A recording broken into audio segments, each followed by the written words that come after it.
جالي مريض مرة وبيسألني يا دكتور، هو في فرق ما بين الفينيرز واللومينير ولا الاتنين زي بعض؟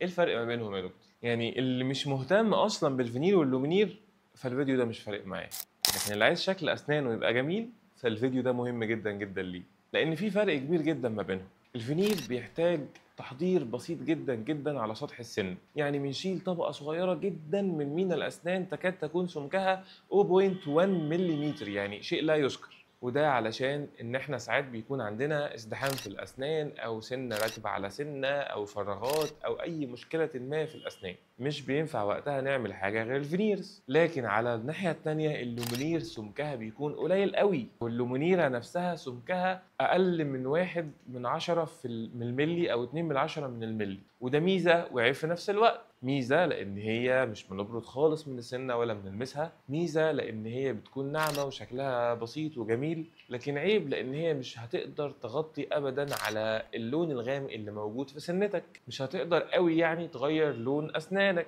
كمان ممكن تكون ضعيفة نسبيا أكتر من الفينيرز، يعني أضعف نسبيا من الفينيرز. فمش كل الحالات ينفع لها لومينير، لكن كل الحالات إن شاء الله ينفع لها فينيرز. لو محتار ما بين الفينيرز واللومينيرز فلازم يا صديقي نعمل تقييم دقيق لحالتك علشان نقدر نقرر ونحدد ونختار إيه أنسب طريقة تجميل لأسنانك. نقدر دلوقتي نعمل جلسة كشف بسيطة جدا ونقرر أنسب طريقة لتجميل أسنانك.